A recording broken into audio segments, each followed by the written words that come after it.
This podcast is a member of the Place to Be Nation family. Visit us at placetobenation.com, the only place to be in your pop culture world.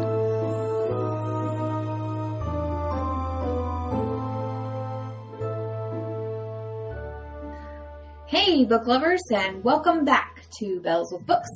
I am Miranda, and today we're going to dive into Percy Jackson and the Olympians. And all of the Percy Jackson world, really. So you can go ahead and grab your Half-Blood t-shirt, maybe a little blue cupcake. But before we do all that, I am not here alone because that would be boring. As we clearly tell, I stumble over my words a lot because words are hard. So she is here to make sure that I know what words are. And that is one of my bestie boos, Bianca.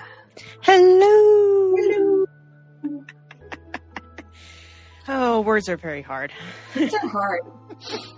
I feel like the more words you try to think of in your brain, the harder it is to remember the basic words. I was standing there the other day and I was trying to say something super simple and I just stared at my son and was like, I can't get it out. Just flatlined. Yeah, I did. I don't know if you watch Bob's Burgers, but it's like when Tina has to do public speaking and she's like, yeah, that's me. I think I've only seen 2 episodes of Bob's Burgers. I only recently got really hardcore into it, and oh my god, it's great. It's great. So how have you been? Any news? Any new news from you? New news. Wrong podcast. New news. New news. I'm trying to think. I don't know. Summer is starting to wind down. It's still hot, but it's not triple digits hot. You hush. It is still technically summer for another 2 weeks. Okay. Nope. It's a burr. The minute it hits burr. It is on and it is fair game. It's what, September 21st? When's the... Yeah. Okay. I was like, it's somewhere around in there. So yeah, I still have 2 weeks. Tell you. Don't rush my summer off. I'm sorry. I know. It's just the past few years I've just embraced my true being, and my true being is summer.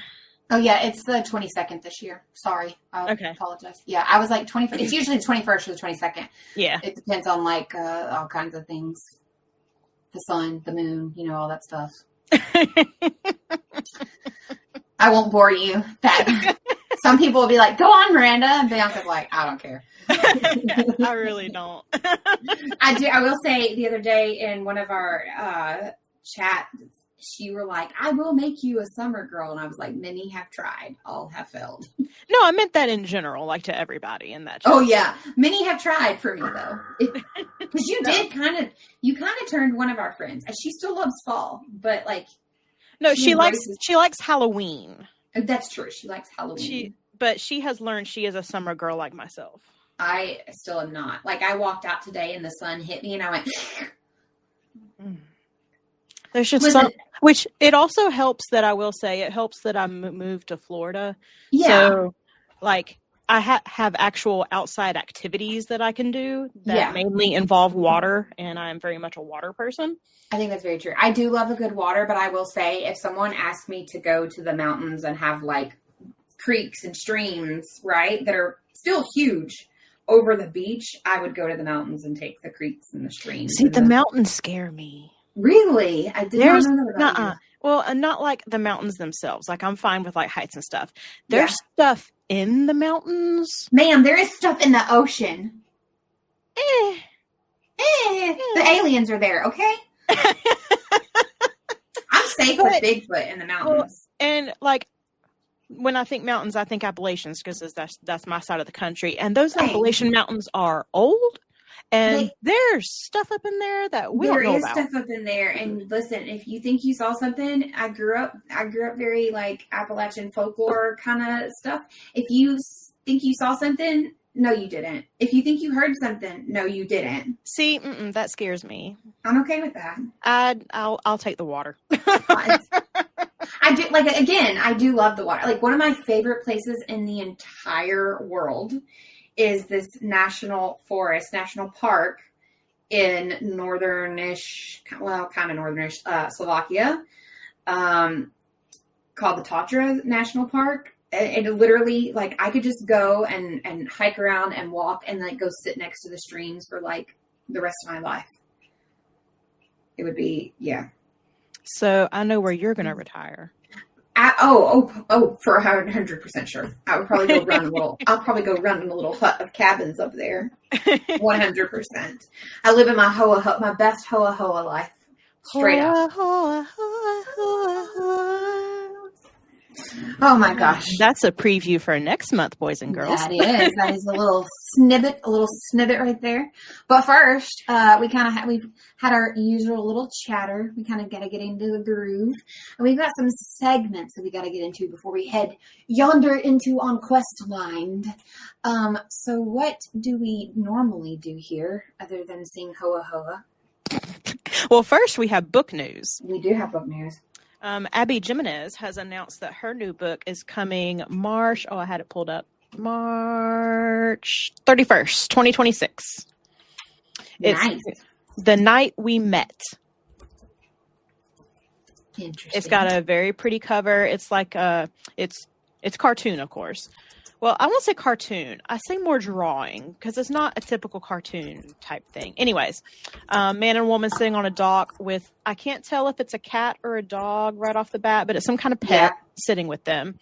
And they're looking out on what looks like a lake, and there's fireworks, and it's sunset, and it's very Abby. So I am super excited about that. Which we have had some discussions about cartoon or not cartoon covers before. Like they're like a huge point of contention and discussion that has been going on in like the book social media since essentially you and I started this podcast. Well, and it's kind of the same thing with cartoons on TV. Like, just because something is a cartoon does not make it for children. No, and I will say, even though I love some more adult cartoons, I cannot stand overly adult cartoons. I know everybody thinks I would be into those. I am not. I'm not. But it's the same principle. It really is. It really is. Just a different medium. You thought that but I genuinely thought that conversation would have died by now. Like the whole. Nah. No, people got to stay mad about something. This is accurate. That's why, like, half my responses to some chats, I'm just like, go touch grass. Just go step outside, touch some grass, leave your phone inside, and just breathe. Breathe the air. Let the sun touch you. And just remember. Just remember. Oh my Anyways. God. Jeanette McCurdy has also announced her, I'll say novel debut, because while she has written a book before, it was a memoir/biography. This is going to be her novel debut, and it's very controversial. It's going to be called Half His Age. Yes. It follows a 17-year-old who is navigating an affair with her teacher.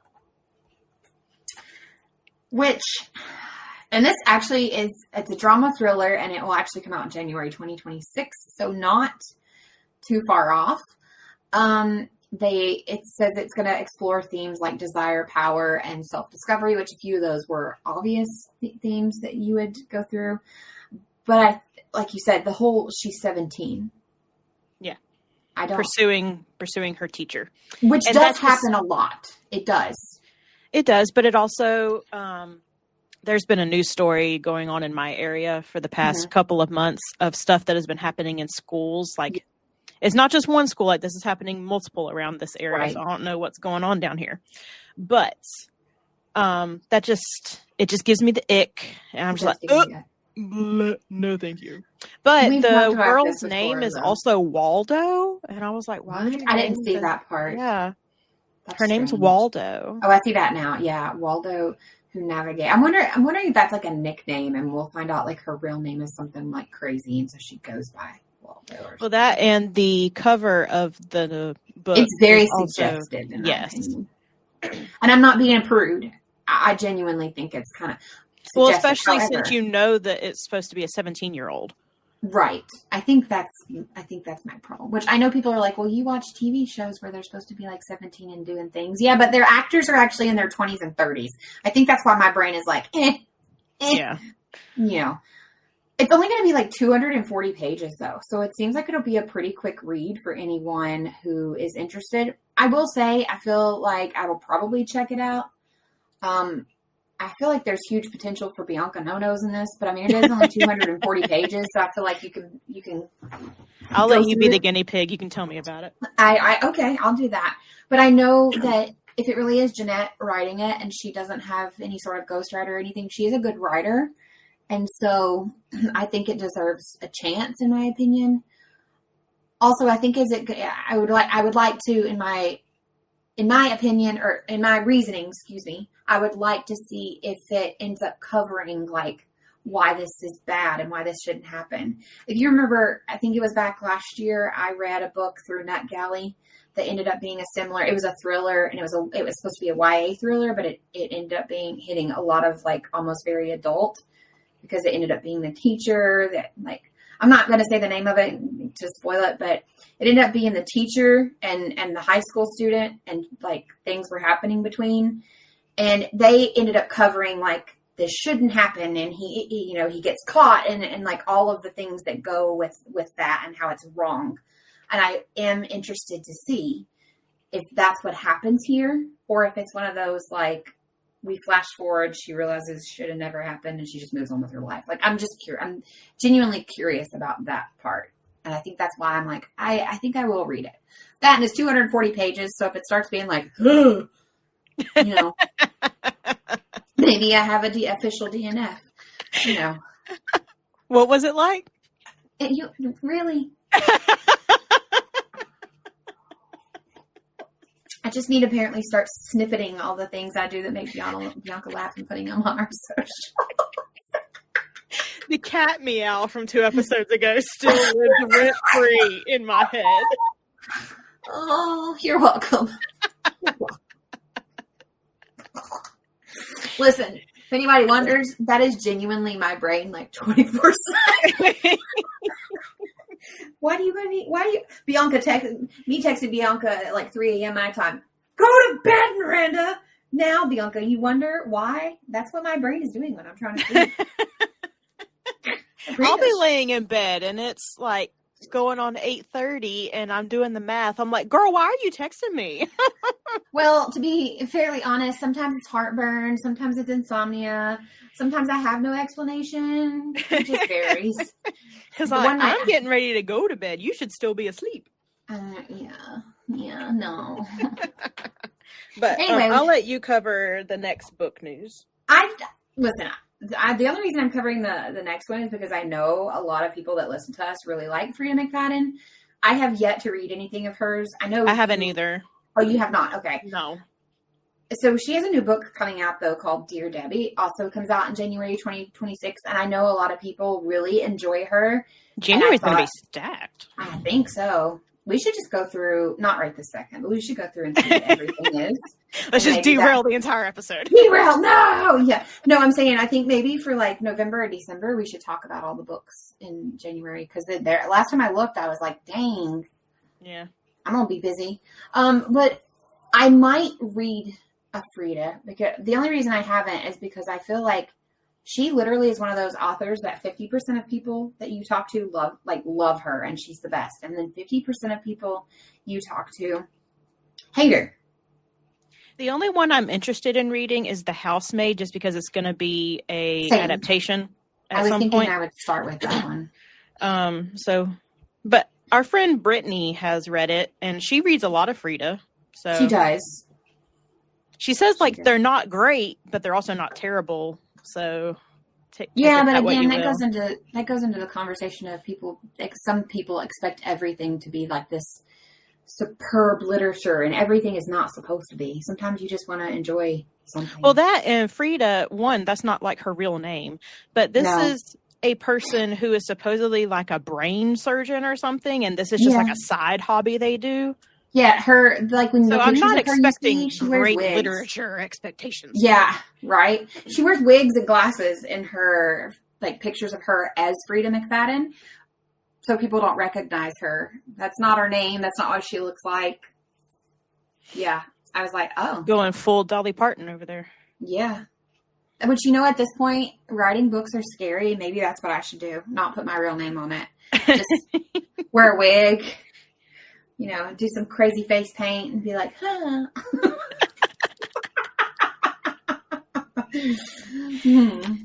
Catherine Ernie Let Go. That's what your pen name Where the heck did you come up with that last name? The first name I get. So Bert and Ernie. Yeah, I know. And Bert, then, yeah, because and the opposite of hold is let go. So Ernie Let Go. Yeah, actually, my husband's nickname in the Army was Bert because of our last name. Yeah. I was like, and you're Miranda Catherine, so Catherine Ernie Let Go. Oh my God. I am sober, I promise. I know you are. That's what makes it better. Oh my God. Next on the agenda, we want to talk about our, since we are in the Burr months, we want to talk about our, you stop. Listen, if you don't know what that is, never mind. I'm done. I'm cracking old people jokes over here. It's okay. I can't concentrate. You love me and you know it. Oh my gosh. Okay. We need to get through this episode.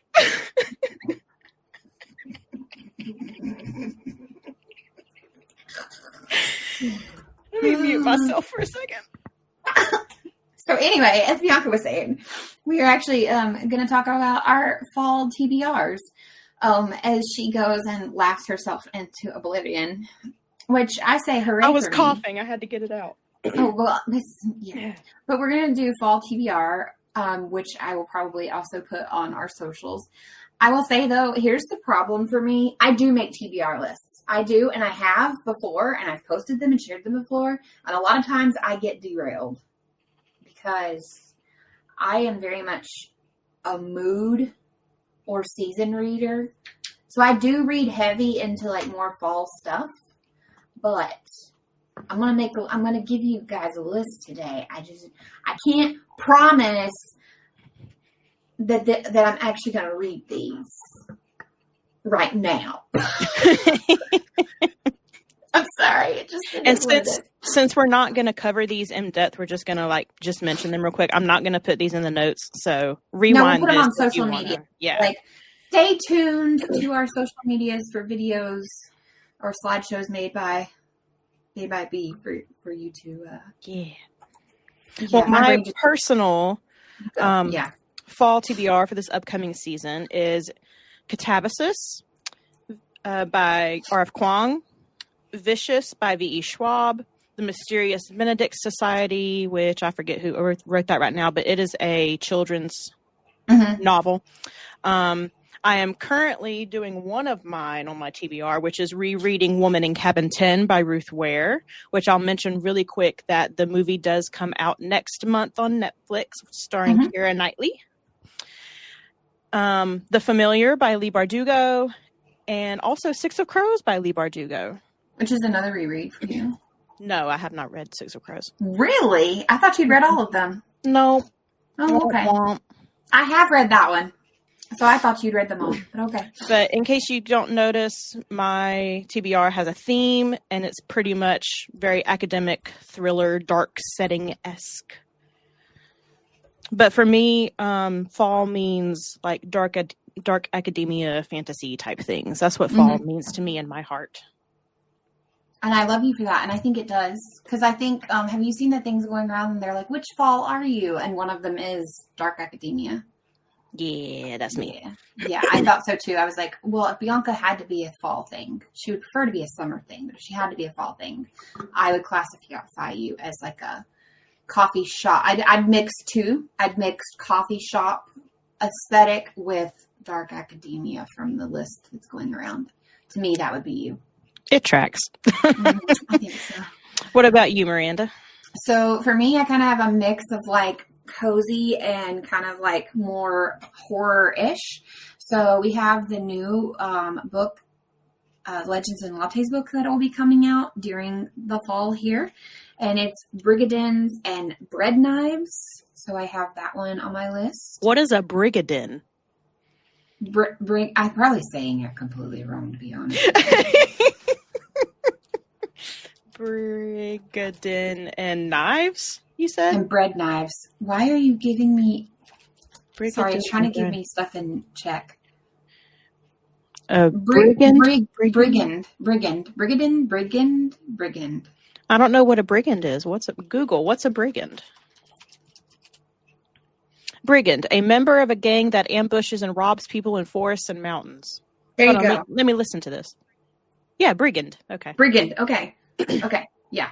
So that Brigands and Bread Knives, and that comes out. Oh my God, I forgot my date. I had it and it just went away. November. It comes out November 11th. So technically, that is part of my fall TBR. Words are hard. But also on my list, I have A Wizard's Guide to Defensive Baking by T. Kingfisher. Yes, that looks so cute. I know, I'm excited. It's a teenage baker who uses bread magic to save her city. So that seems like along the same lines as like a Legend Latte book to me. And I don't know, I could be wrong, but it seems like it's in that same vibe, you know? I want to read The Near Witch by V.E. Schwab.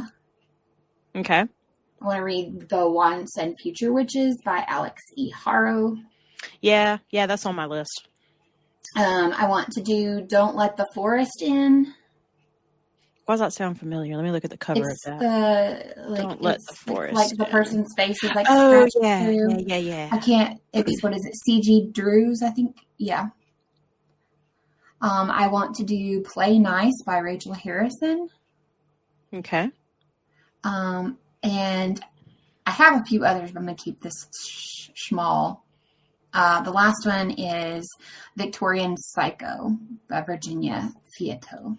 I'm going to look that one up. Victorian Psycho. Mm-hmm. I've never heard of that. It's Jane Eyre meets American Psycho. Oh, okay. Mm-hmm.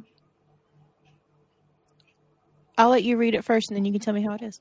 I sure will. Well, I plan to. I have a whole bunch more that I want to do. And I'm even considering doing a series similar to what I did last year, where I pick a bunch of different like horror themed things and give you guys a list of books. Last year I went through like the monsters and I did like mermaids, ghosts, and all of that. I may do something similar this year. But those are mine for now. There's so many more. Well, we'll transition to adaptation minutes. First and foremost, Catabasis has already been announced as in the works at Amazon, and it was announced actually before it was officially published. So I was like, which is crazy. It makes me so happy for her. It does. But one of them. She has a video out. You sent me a different version of the video. There's a video going around TikTok where she's talking about the math in the book and how she had to like hire basically math experts. And I commented on one of the videos and was like, yeah, the minute somebody said math, I would have been out. And I keep like waking up to like, oh, all these notifications on TikTok thinking like, I have another comment from like way back when, Casey Anthony first appeared. What was that, in March? Yeah. So I have that comment from the Casey Anthony thing, and then I have that comment about when it involved math, I would have been out. That basically every morning I wake up thinking one of my videos is finally like blown up, and no, it's just those two comments.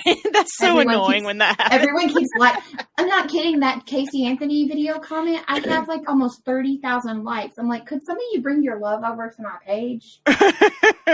And then I don't know how many likes I have on the.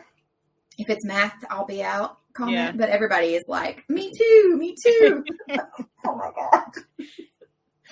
God. But they have the Walking Dead showrunner Angela Kang is set as the writer and showrunner. Ooh. Let's see. They have optioned the TV rights for Catabasis, describes the adaptation as a dark academia fantasy in which two graduate students in magic with a K must put aside their rivalry and journey through hell to save their professor's soul. And then it just goes into the accolades and all of that. But yeah, I love anything R.F. Kuang writes, so I'm down. I still haven't officially actually read anything of hers, but I did the other day. There was like a special on Audible for one of hers, and I was like, okay, let's do it. So, but I haven't started it. Yeah. Then we have Nina Dobrev has officially been cast in the adaptation of It Happened One Summer.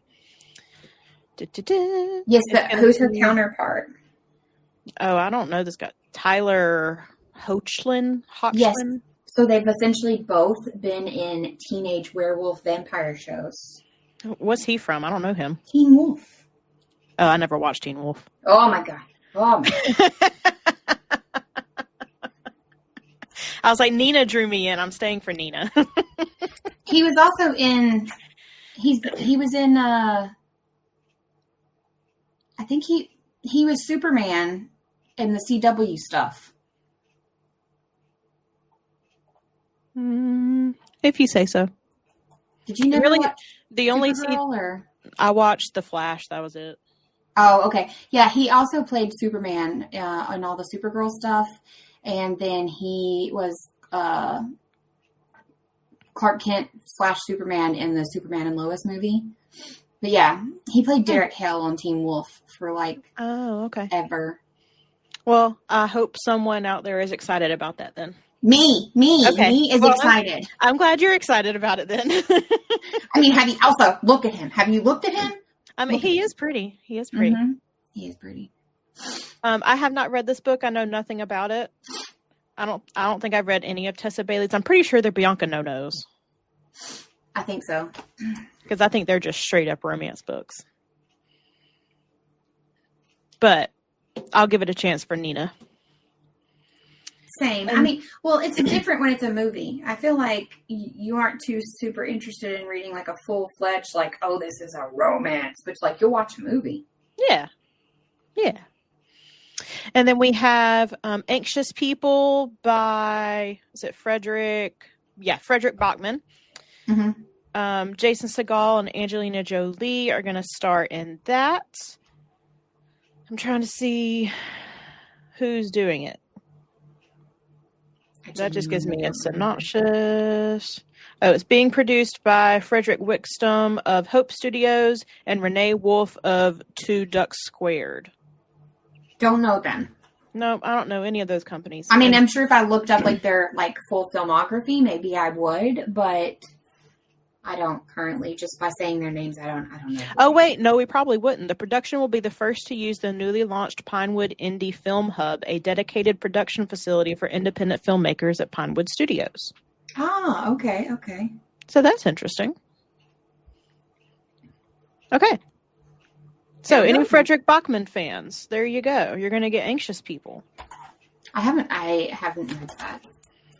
I don't think I've read anything by Frederick Bachman. Let me double check that before I am confident that I can say I have not. He's a Swedish writer. Published. He's got A Man Called Ove, Beartown, Anxious People. Oh, A Man Called Ove. Yes, I have then. Okay. I have read something by him. His name just wasn't clicking for me. I was like, he's very popular. Everywhere I have worked that involved books, everyone always asked for these books. I've just never read them. I lied. I'm kidding. I read A Man Called Ove. Do you remember liking it? I remember crying. And books don't make me cry. Okay. It was a good book though. It's a movie now with Tom Hanks starring. Oh yeah, it is. Mm-hmm. I forgot about that. Yeah. And then I'll let you cover the very last one there. Okay, so our very last one, it was just recently announced that Grady Hendrix' Final Girl Support Group will be a TV series. It is not saying it is in development, so that tells me that it doesn't have a house maybe picking it up yet. I could be wrong. Let's double check. Yes, I'm double checking. Oh, it's going to be a TV series. Yeah, it's a TV. Oh, HBO. Oh, okay. No, HBO. Oh, so, okay, wait. No, they're doing both of them. HBO is developing a series, developing both the Southern Book Club's Guide to Slaying Vampires and the Final Girl Support Group, which I did not know this, just learned this, but the script for Southern Book Club is going to be handled by Hendrix, Edie Patterson, and Danny McBride. So that should be good. And in my opinion, if you're going to cover Final Girl Support Group or Southern Book Club, those do need to be more HBO-esque, if you know what I mean. Because didn't Southern Vampires start out at like Amazon or Hulu? Or I think so. Because I remember seeing that not too long ago that it moved to HBO, and I was like, yeah, you need to be at HBO. Yeah, it needs to be at HBO. It does cover some very heavy content that I think in order to do it right, you're unfortunately going to have to make the audience feel uncomfortable. Like, I don't know how else to put it. Have you read Final Girl? Yes. Okay. I have not. I think that's the one I have not read. I think my favorite, though, was the newer one. Actually, no, my favorite is How to Sell a Haunted House. You know, yeah, that's my favorite one. That book did things to me. It creeps me out, but it's so good. Oh, it's fantastic. Especially if you've ever dealt with, like, the loss of a parent, in my opinion. It did things for my healing that I didn't know I needed, and I'm listening to this on audiobook while at work, and I have to text Bianca and be like, oh my God. She's like, why are you doing it at work? Because I didn't know that was going to happen. Because fun fact about me, if you're new here, Miranda cries at everything. Miranda cries so much, Bianca likes to laugh, and then it makes Bianca cry, and that's the only time Bianca cries. I don't cry at books, though. Like, it's not like me being like, toot my own horn, I don't cry at books. I just don't. I don't know why. And there have been a small handful of them that I have. The Man Called Ove, which we just talked about. And then there was it Hidden Picture? I don't know. One just a few months ago that I read that it made me cry. And I was like, what is happening? And there's a Colleen Hoover book years ago that also made me cry. The one that we read right before we met her, where it was like the married couple and they're like... Oh, yeah. Was it All Your Perfects? Yeah, that's it. That one made me cry. But books don't make me cry. And How to Sell a Haunted House made me cry. But yeah, I'm very excited. And HBO makes far more sense for both of those series. Because I will say, did you ever watch My Best Friend's Exorcism? Because I know you've read that one. No, I did not. Did you watch that one?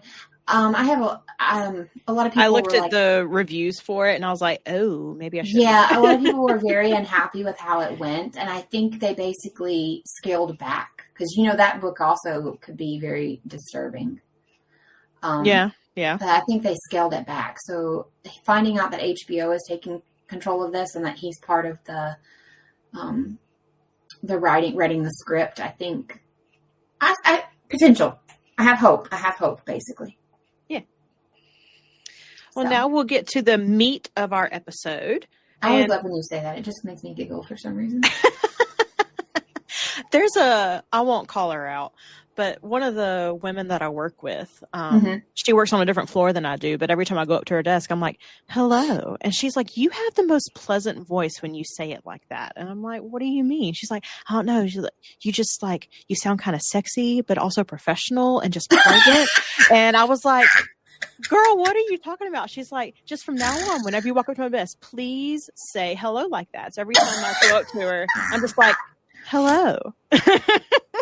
Oh my God. I don't know why that just made me laugh so hard. Well, she's told other people too. Like other people will come up to my desk and be like, hey, so-and-so told us to ask you to please say hello. And I'm like, and you're you like, serious? Well, now I'm on a spot. I can't do it now. Well, I'll turn around and be like, hello. Be like, hang on, turn your chair around, then scoot around like, wait, hello there. Standing at the edge of my desk. Oh, anyway.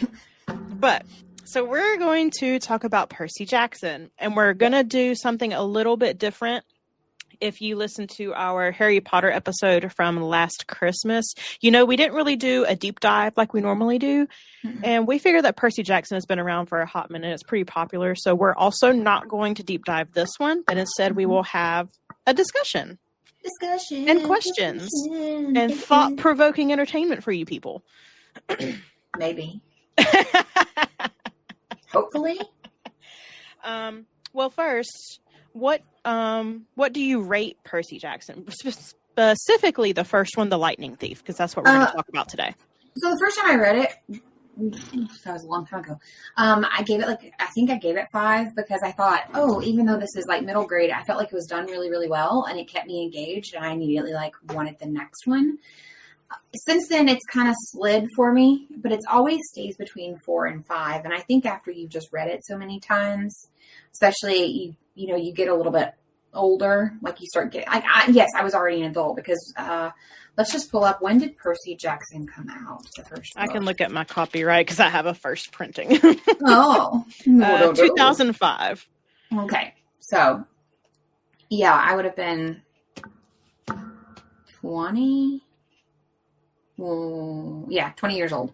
But I didn't read them for a couple of years. I think it was because my husband and I actually both read them, and I want to say maybe it was like the following year or the year after, somewhere in there. Yeah. But I remember the first time I read it, like even being like a young adult, I still was like, oh, this is really good. And then I've reread it on my own, and then Caden and I decided to read them together. It's been a while ago, but we decided to read them together, and then he was required to read them again in school, and he got really frustrated because he already loved them and he already read them. And now, when you read a book in school and you have to do it like a chapter at a time, and you have to highlight key things. And yeah. This is just, he's like, it took the fun out of it for me. He's like, I loved this book and they ruined it. And I was like, that made my heart hurt. So, hey, teachers, maybe don't ruin books for kids. I'm just saying. But yeah, so that was my first introduction, and I've always kind of wavered between 4 and 5 since then. I've read the entire Percy Jackson series, and then not all of the spin-off stuff, but there's like a second spin-off that intertwines Percy's and another. Oh crap! I'll look it up while you tell everyone. Like, where was your first introduction? Like, how do you rate it? Specifically the Lightning Thief, the first time I read it, I gave it 5 stars. Depending on when it came out in the year 2005, I would have been anywhere between like 13 and 15, somewhere around in that age range. So this would have been like targeted, like, yeah. Yes, it's more like middle grade, and you're not middle grade at 13, 15. You're more like already in YA, but like this would have been pushed for your age group at that time. Yeah. Basically. I was the prime audience for this. Yeah. And I've reread it several times I actually reread it last year just for funsies. Mm-hmm. And now I've reread it again. It's still 5 stars for me. I immediately went into book 2, Sea of Monsters, this time. I did give book 2 a 4.5 just because it wasn't as long. I wanted a little bit more from it. It was quite a lot shorter. It is. And it kind of just drug a little bit. Oh. Like, he kept having like the same internal struggles, and I'm like, I need character a lot. Yeah, you need a little bit more now. Yeah. But The Lightning Thief, still a solid 5 out of 5 for me. Which I just looked this up, and I'm over here like, I read the whole series. No, apparently, did you know that 2 more books came out that go with the Percy Jackson and the Olympian books in 2023 and 20? Okay, I somehow missed that. Oh. So I've read 1, 2, 3, 4, and 5, which came out between 2005 and 2009. I somehow missed this 2023 and 2024 book, so I guess I got some reading to do. But I was trying to find out. I'd probably just be better off going to the Rick's old website there. Yeah. Because he has the Percy Jackson and the Olympian series, but he has Percy Jackson and something else series. Yeah. Oh, and so I have also, the other ones are that I read that it's called The Heroes of Olympus. So I read that those. Yeah. I've read Percy Jackson and the Olympians, minus the 2 new ones, because, Miranda didn't know. And I've read the first... I've read all of the Magnus Chase, which those came out later. I bought them with the whole Caden and I'll read these together. And Caden was like, eh. Which is, hey, valid. At a certain point, you start picking your own books, right? Yeah. But yeah, so I've read those, but there are a lot. There's the Trials of Apollo. And they all go together. Yeah. You don't have to read them all for it to work, but there's the Kane Chronicles. So my husband read the Kane Chronicles. Those are the Egyptian. Did he like them? He did. Okay. He did. But there's so many more. I haven't read Daughter of the Deep which I don't think is necessary. They're all Olympian related in some way. Yeah. It's from the world of or whatever. I haven't finished the Olympian series. I've read through Titan's Curse. Mm-hmm. I haven't read Kane Chronicles, and I have not read Heroes of Olympus. So. And then he also did a book, I don't remember how long ago, but I know I've read it, but I remember nothing about it. But I remember Caden really liked this book. And it was called The 39 Clues. Oh, yeah. Yeah, I don't remember anything about it. But I remember Caden, when he read it, really, really liked it. Because I think that's supposed to be kind of like Indiana Jones, I believe. I think so. I could be wrong. But it's a series. If I'm wrong, someone correct me. Yeah, I genuinely don't remember. And I know they got turned into graphic novels as well, which my son is a huge fan of. So I actually have one of my very close friends, her son strictly reads graphic novels because he's not a strong reader and he's still learning to read. So anybody out there that has kids that you're like, how do I get them to read? I highly suggest, I know you want them to read words, but I highly suggest starting with age-appropriate graphic novels for early readers. It makes a huge difference. So. Well, and just to give a really quick rundown on Percy Jackson, the Lightning Thief, it's basically the origin story of Percy Jackson. Right. He's a kid who has been through so many schools. He's always getting in trouble. He does not do well academically. His mom is married to his stepfather, who treats them both very badly. And just kind of at his wit's end, he has one lone friend at school. His name's Grover.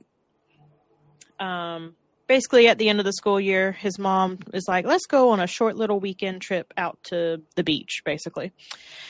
And a lot happens at the beach, and they have to run for their lives. He fights a monster, and he ends up at a camp called Camp Half-Blood. And they're like, welcome, Percy Jackson. We've been waiting for you. And he's like, what do you mean you've been waiting for me? And he learns that he is a half-human, half-god, and he's the son of Poseidon. I like that it was Poseidon, though, because I think a lot of stories go straight to, somebody being the son of Zeus. And so I do really like that they chose that, Rick Riordan chose Percy to be a different main god's son. Yeah. Which I've also, in my rereads, I'm noticing stuff that I just haven't noticed before. And it's just my Greek mythology, I'm not strong in it. I know the main dudes and that's about it. But I'm like, oh, Poseidon invented horses. That's cool. And Hermes did something. He was the god of something, and I was like, oh, I didn't know that. So I'm just learning new things. Which I will say, the Greeks attributed everything to somebody, even if it's something random. Yeah. And I'm like, why would the god of that be involved in that? But okay. Well, over here we actually have a delivery company called Hermes. Because he was supposed to be that's cute. Yeah, we do. Because he was supposed to be swift. He was supposed to be speedy. He was supposed to be the god of messages and the roads. And so, yeah, one of our deliveries companies is called Hermes. Oh, yeah, he's the god of thieves, too. That threw me off. And he's supposed to be a trickster. Yeah. I don't have... I have a decent knowledge of Greek mythology. I will say for anyone interested, my son actually found this channel when he was younger. So there's some of it depending on how young your kid is. I don't know. I mean, if you got like a little kid, I'm not going to straight up recommend this because they do cover things, but I think it's a great,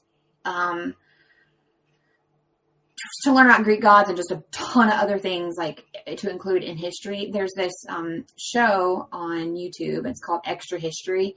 And then they have another one. I think it's called Extra Credits or something like that.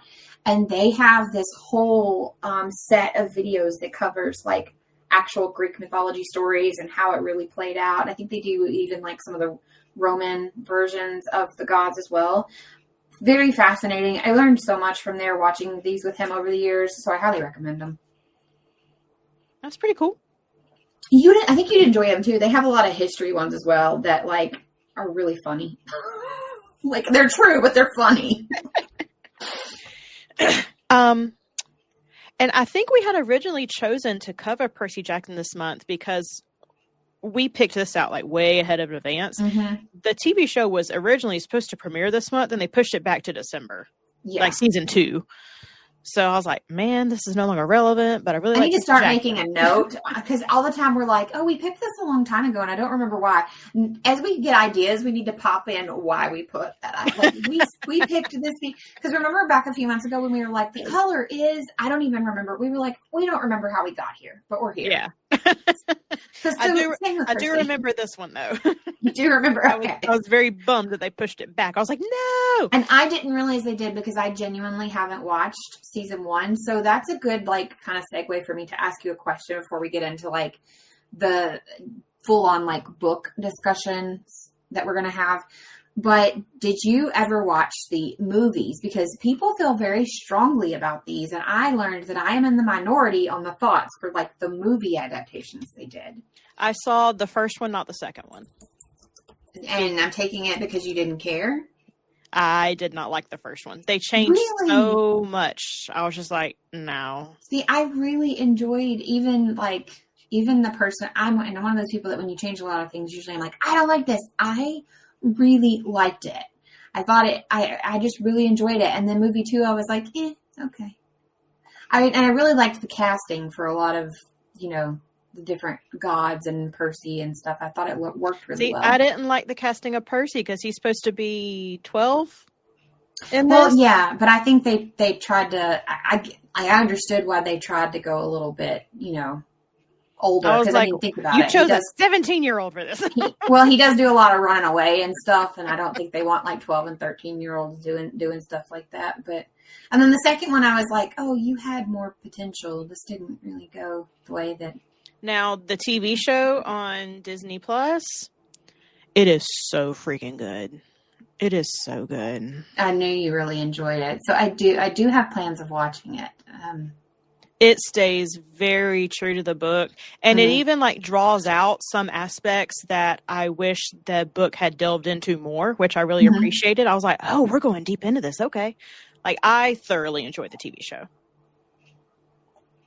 10 out of 10 recommend. Everyone go watch it. Dude, I love that. Like, I love that you're like, no, do it. Yes. All right. So I just had to ask about that. So that covers basically the movies because I knew it wouldn't be a long discussion. But yeah, I'm in the minority because most people are like, they sucked. And I was like, I won't say they sucked. I didn't like them. Oh, a lot of people will scream they sucked. And I'm like, but I really liked them. So we do have a couple of questions that we want to ask each other and just discuss. Yes. Imagine that you discovered your half-blood. Mm-hmm. What cabin do you think you would be assigned? I have thought about this since however many minutes ago you sent me this question. She literally sent me this question like right before we started recording. I was like, ah! So I've literally been sitting here like thinking about this hard. And I think deep down we all want to say as like book girlies, right? And who are usually means to some extent, not all book girls, but a lot of us love to like kind of research things and connect lore, in stories to different things. And we really enjoy that. So I would have said Athena's, right? Like, and also everybody wants to be a daughter of Athena, right? I mean, Yeah. that means a lot. There's a lot of connotation to that. But I don't think I would, as much as I wanted, I think this is like the sorting hat, right? Where you're not just quite one. Well, other than the fact of like, you either belong to a person as their child or not, right? So if you're asking me off of like vibes and things like that, that's hard. But if you're saying like, who do you think you would be a daughter of? I have to say, I think I'm definitely in Hecate's cabin. Remind me who that is. So Hecate is very well looked at in a lot of like witchcraft thing. She was a goddess and she was associated with magic. She also is the lunar goddess of crossroads and open gates between realms, including the underworld. She was worshipped in like ancient Athens, just as like a protector of like the household alongside Zeus and Hermes and Apollo and all of them. There's a big debate if she is stronger than Zeus or not. And in fact, a lot of people are like, absolutely not, because Zeus actually gave Hecate most of her power. And she is usually kind of considered angry a lot. She's angry at, people with interfering, like she's in Macbeth. She is actually angry at witches for interfering in the business without consulting her. She pops up a lot in pop culture in so many different ways. So she, and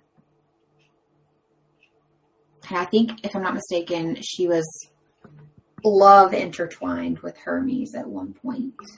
Mm-hmm. Hermes got around, so that wouldn't surprise me. Yes, a lot of, listen, in the end of things, they all got around. Yeah, but Hermes was like the king of getting around.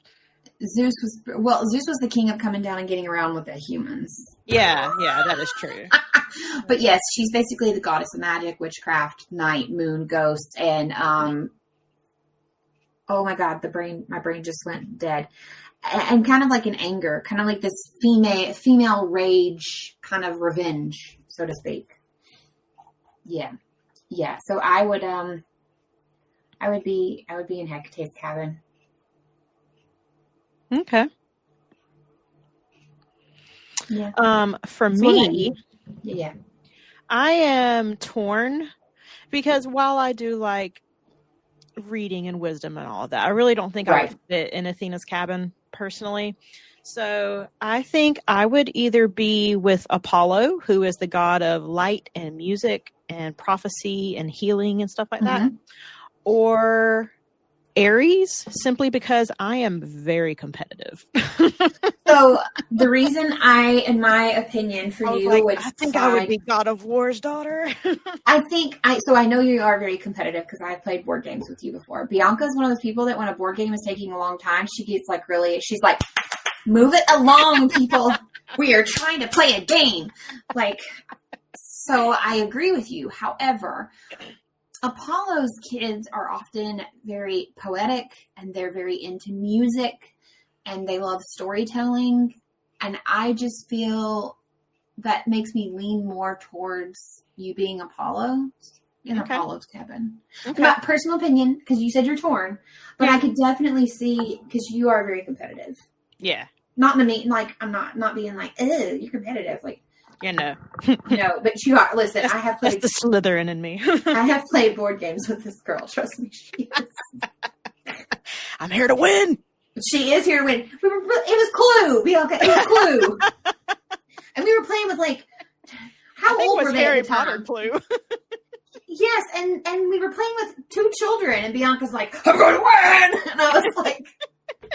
Which she was like, I don't let kids win. And I was like, I don't let my kid win either. So it's not a problem. I just don't know about the other kid that we're playing with. But I was like, I don't let my kid win. So like beat him. It's fine. Like, but I just remember being, where were you? You were telling me, I won't call people out because these people I don't know. But I remember you went somewhere and you were playing board games with like people I don't know. And you sent a message either to me personally or in group chat or something, and you were like, oh my God, this is taking too long, because they were like reading the rules and you were like, let's just go. And I was cracking up at you so hard. That's why I think I would be a daughter of Aries. Yeah, but I'm with you. But there's like, what else about Aries? Let's see. What would children of Aries be like? Let's see. I lost my mouse. There we go. Let's just see. They have strength. You do have strength and endurance. You do. We won't bring up something, but I say you have a lot of endurance. Basically, what you've been dealing with lately. They're adept in all forms of combat and weapon use. I'm kind of a klutz. Me too. But I mean, I'll take Apollo. That's fine. Oh, I definitely see though where this is a conundrum. Yeah. Can you be? What if? Well, then you wouldn't be a demigod. Never mind. I was like, what? Could you be a child of both? Aries and Apollo had a baby. It would be me. Yeah. Yeah, I'm with you though. Like I desperate, my core, I don't want to say the girly pop in me, but kind of, sort of the love to research things that I'm highly interested in and connecting lore and stories to stuff and what Athena stands for. I'm with you. I desperately want to be like, well, I'm here, but I'm not. I'm just not. Yeah. I'm angry a lot, and I do really love the witchy side of the world, like the, herb and things. So, I mean, bring it on, Hecate. You're my mama now. The next discussion. So in Lightning Thief, we discover that a lot of human events have been influenced by the gods and their tempers with each other. Mm-hmm. One such thing as World War II. Mm-hmm. How can we relate a modern event to be explained by the gods, you think? And what god would you say was behind it? Oof. So I'm going to take, it doesn't have to be super modern. Right. I'd say in the past couple hundred years or so. Mm-hmm. I'm getting my dates right. Sorry. Yeah, before I spit this out. So I'm going to go with Hurricane Katrina, which was a horrific event. Yes, especially in America, obviously in America, it was horrific. And even though it happened 20 years ago, I'd say you're still seeing the effects of some of the things that happened. Oh yeah. You still see all kind of things in Louisiana. Right. Well, and then some people just economically never recovered, physically never recovered, things like that. So, and Rick Riordan has said himself in some interviews that natural disasters in the demigod world are usually a sign of unrest or monsters stirring the pot, not just random acts of nature. And he even said, I think I could be wrong with this, but I'm wanting to say he said something once about hurricanes could be blamed on Typhon. But I think the explanation would be that it wasn't random, and it was either Poseidon kind of battling with power for Zeus, because they are known to do that so much. The two of them just simply even though they're brothers, they just cannot seem to let the other one have more power than the other. But I also could definitely see where his Riordan's calling out Typhon for stirring bonds and kind of unleashing his destruction in the mortal world. And I know that, and I wanted to pick lesser gods. I really did, because I think everybody knows Poseidon and Zeus. But if you're talking, and I know you said it didn't have to be current, but in my head, that's the first thing that popped up. Yeah. I think if we want to say that it wasn't actually it wasn't, man-made, but if it was, not just a natural occurrence that happened, that something caused it to happen and it was the gods, I'm not sure if I would say that it was just, you know, Typhon being like, haha, I do what I want. Or if it was Poseidon and Zeus, like, fighting over there. Yeah. Because, you know, a major hurricane could be both of them colliding with each other. Or it could have just been one of them, you know? Yeah. Poseidon could have gotten mad at one of his lovers. You never know. Yeah. He's not usually destructive for no reason, though. So that's why I thought maybe it would be a battle between him and another god. But the hurricane itself could be kind of considered, I don't know, maybe like collateral damages of these divine forces kind of clashing. Like, I'm not making light of what happened. Yeah. But, like, in my head, like, I just feel like... You're just reasoning it out. Yeah, essentially. So that's kind of what I think. And I think that you could... I think it could be a really interesting way to explain to, like, younger generations, like, what happened. Well, see, and I think, like, if you had lived in Greek times and something like that happened, that is a perfectly logical explanation for someone who actively worshipped the gods. 100%. They would have, you know, because to them that was, you know, a lot of places actively, you know, those are their gods, right? Yeah. Like those are, it is real to them. So stories, I mean, I grew up watching like, Xena, Warrior Princess, and Hercules, and all of those usually tell you like all these different stories in the times, and they're living while the gods are while the gods are like doing their thing. And I always loved the stories that they told, and they're like, oh, well, this happened because of this. And so I also think it could be kind of neat to take these situations and turn them into like Half-Blood camp, kind of like campfire tales to maybe teach people about some of the things that have happened in the world. Yeah.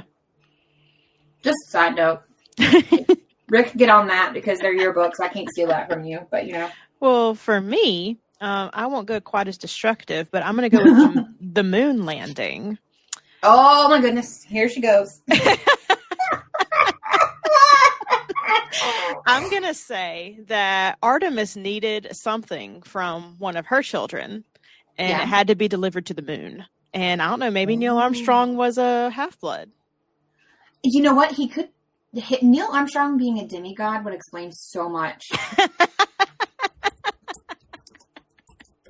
But yeah, so that's what I would say. I would say the moon landing was influenced by the Greek gods. So, now I have a question. So if Neil Armstrong is a demigod, who's his parent? Artemis. She's the god of the moon. Well, she is, but that doesn't necessarily mean that it was his parent that needed something. He was just maybe the only person that could deliver it because of his position. Oh, that's true. That's true. Who's the god that controls the sun? Is that Apollo too? It is Apollo, god of sun, god of knowledge. Yeah. He's actually the god of sun. You know what? He's Apollo's kid. Okay.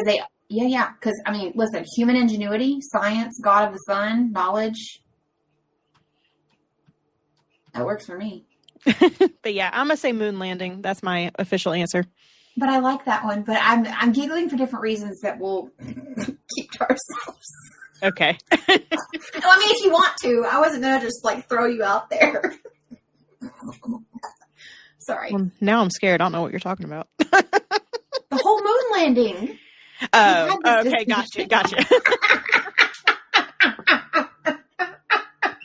That's why when you said moon landing, I went. Anyways. So now we'll just go into some more like lit discussions that are specifically about the book. Yes.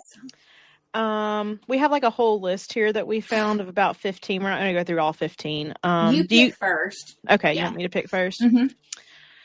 I like this one. Number 5 is what clues do Percy and his friends have that all is not right with, quote, Auntie M? Why do you think they overlook the clues? So I actually forgot about this sequence when it first happened. I don't know why, but I had completely blocked it out of my memory. And I was like, they're walking up. So Auntie M runs this restaurant in the middle of nowhere that the kids just like basically happen to stumble upon. Right.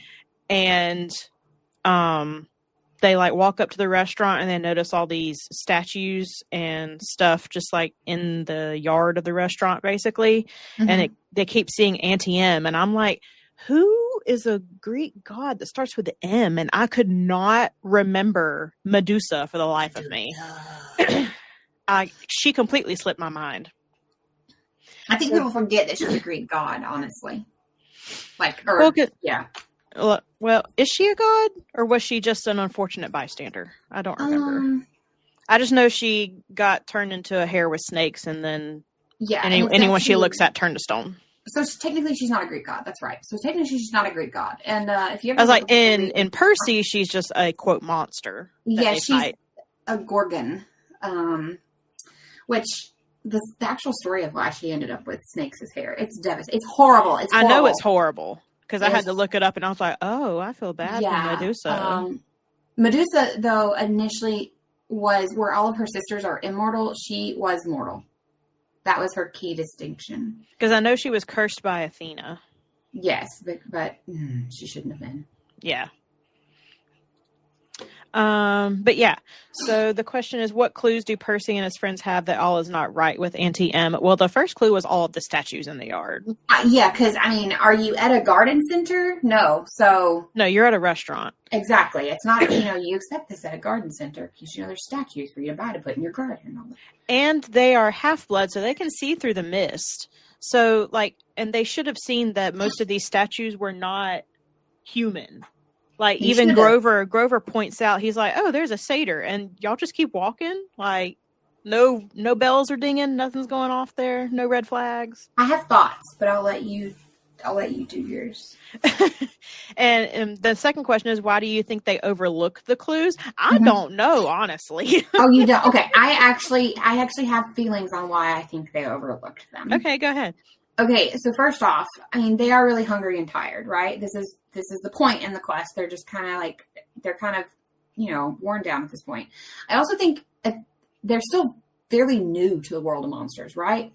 There's just now learning how monsters. Yeah, Percy is just not learning how monsters kind of disguise themselves, and he doesn't quite have the instincts. Like you said, they have the ability, but he doesn't quite have the instincts. And then, as far as how she's able to get them in, I think it's because of the way she acts, how she treats them. She's very kind of maternal and kind, like an auntie. Yeah, or as the people up north would say, auntie. Auntie, yeah. Come on in. You're tired. Let me help you. You need food. Oh, come on, my child, kind of thing. And I think when you combine those things, not to mention, as you said, because I think a lot of people sometimes still look at movie age. They are 12 and 13. And you have this hope in the world. You don't have this, you don't see danger in everything. You want to believe that you're safe. You have this desire. And I think at 12 and 13, we miss so many warning signs when something is about to happen. To quote Taylor, I gave so many signs. And they didn't see them. Nope, they did not. It's red flag. And it could have been, it was in their face. But I think those are my reasons why I think they overlooked basically all of the clues of her being there and not being a good situation. Okay. I'll jive with that. Okay. You don't have to. It makes sense. I'll accept it. Okay. I'll let you pick the next question. I want to talk about number 2, Percy's relationship with his mother. Okay. And why does he think she consistently has this bad luck? Okay. Because if you, like you said, she has Percy. They don't talk about who his father is or anything like that. I think they mentioned he's just not here or whatever. His mom, whose name is Sally, and she gets with this really bad guy. He's slumlord. He is dirt of the earth. Yeah, he's just slime ball. I don't have another way to put it. It's Gabe. Yeah, Gabe. Yeah. And he's just awful, and he's cruel, and he's smelly, and Percy just can't understand why such a good, loving woman keeps ending up with someone so terrible. She's always having to work. She always puts herself last. She is the definition of struggling single mom who would give her last breath for her child. She never seems to catch a break, though. And he, like, you know, he's kind of noticing all these bad things happen. He notices that trouble just always seems to follow her. And he doesn't really connect, like, the gods and monsters kind of, like, targeting their family, in my opinion, because, like, he doesn't know, right? Yeah. He doesn't know. So why, and what do you think about his relationship with his mother and him, like, realizing, like, there's some sort of bad luck here? Like, what is going on? Well, because the story is told from Percy's perspective. Right. But once you learn the whys behind everything, it all completely makes sense. Mm-hmm. Because in the beginning, we don't know that Percy is Poseidon's son. We just, right. Is her name Lucy? Is that her name? His mom? Sally. Yeah. Sally. Okay. Sally tells him that he was, quote, lost at sea, which, that's punny. Kind of not wrong. And they just had like one intense summer of love together, and basically the result was Percy. And Poseidon had told Sally like all these things that needed to happen for him, and she's basically fighting it, saying, no, I want to keep my son with me. I love him so much. I want to protect him from everything. Right. I can keep him from this. Yeah. She stays with this guy, Gabe, because he smells so bad, and that smell sticks to Percy so the monsters don't find him. Which she put all of her career dreams on hold. Like, she wanted to be a writer and a journalist and a novelist and all those things. She put all of that on hold in order to keep Percy safe. And she's just a gem of a woman, and you spend the entire first book thinking that she's dead. Pretty much. She basically brings the bad luck upon herself, so to speak. It's like her cost of keeping her son out of this dangerous world, because she's very aware of what half of him is. Yeah. So I find it very endearing. I also love the idea of that for once I'm not going to say for once, because it doesn't happen, but it seems to happen a lot in middle grade and YA books, where in a situation like this, usually the kid would have a bad home life, because there is another series he does where the main character, Jason, who essentially does cross over with Percy, he didn't have a great home life. And so I appreciate in this that and I'm not saying Percy has a bad home life, right? But he has a good mother. He has a caring mother. And I think a lot of times in middle grade books, you get this main character that part of their like thing that they're struggling with is this, like, they don't have a good relationship with their mother, or they just have a, really, really bad home life. So I do appreciate that it comes out down to being that she in fact was doing all of this out of mother's love. Yeah. Yes. And I like seeing good parenting represented in books, because I feel like, especially in children's books, especially like, well, it still happens here. The stepfather is terrible, but parents just get a bad rap in kids' books, because they always they ruin the fun. They don't want their kids to do anything, blah, blah, blah, blah, blah. And in this instance, Percy realizes, no, my mom loves me. And I think that's very endearing. And also, as a mother who really wants to get her, like, my child is also a reader, who really, when you really want to get your child into reading, like, do you want your child reading about all these horrific parents? I mean, unless you want to be like, see, you got it good. I'm just kidding. But I'm just saying, like, after a while, that seems to be a theme that honestly, I feel like is just overdone in a bad way. Like, let's just, like, not everybody has to have a bad home life or a bad mother or a bad parent in a middle grade book. It just doesn't have to happen. Next, I want to talk about question number 9. Okay.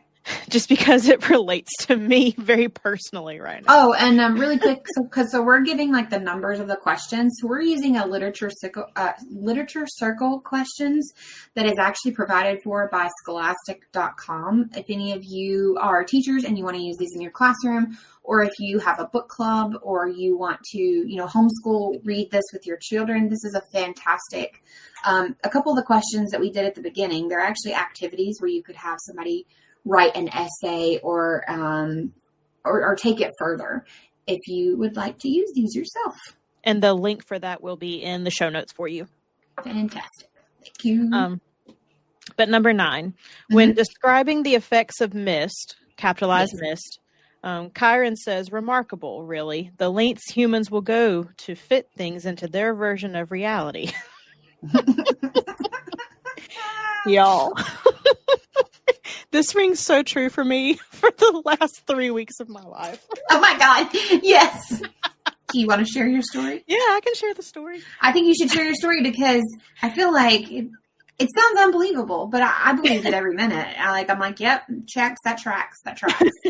So in the book, monsters and gods and demigods all live amongst humans, and they're able to do it with something called mist. And it's just where they're able to disguise themselves as normal, regular humans. Yeah. Because there's like this aura basically about them. It's like a veil. Yeah. That kind of covers like this like. And Harry Potter's cloak where nobody could see him. Yeah, basically. Yeah. And they describe it as just humans fit something into their world that fits their narrative because anything else is preposterous. And that is absolutely true. Well, I mean, look at, not to bring Harry Potter up again, but remember Uncle, Vernon Dursley, he keeps like trying to ignore things. He's like, no, it's too absurd. It doesn't belong. It doesn't belong here. And there's plenty of other books and movies that do this as well, where like, abnormal things live amongst the humans and humans are like, yeah. So for the past almost 3 weeks, weird stuff has been happening in my house.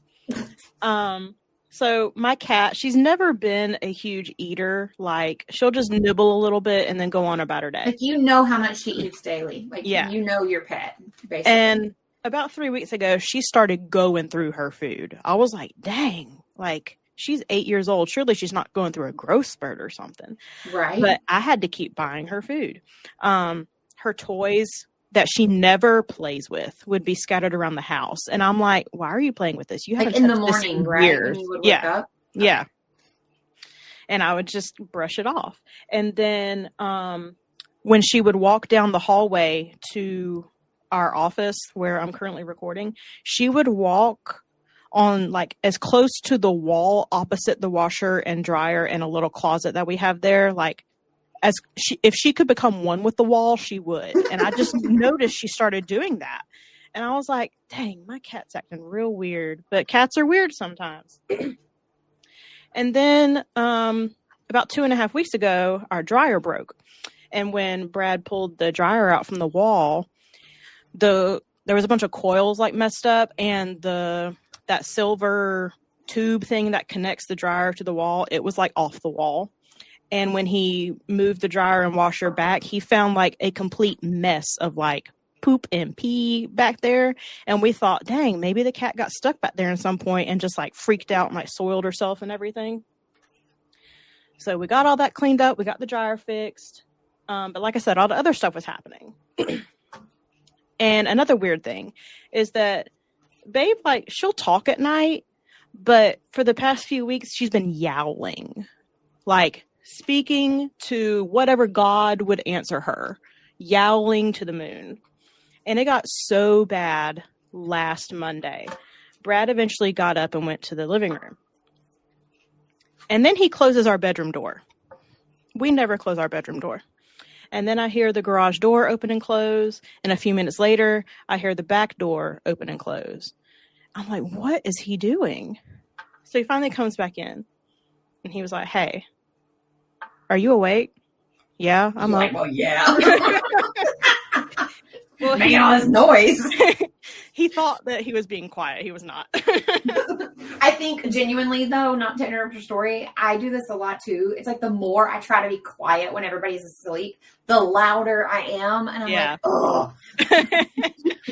He starts giggling to himself a little bit, and I can tell like he's wide awake. He's no longer sleepy Brad. I love the Brad chuckle.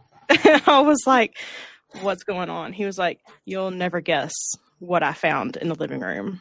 And I'm thinking, because our cat has some stomach issues, I was like, maybe she threw up a lot. Like, what happened?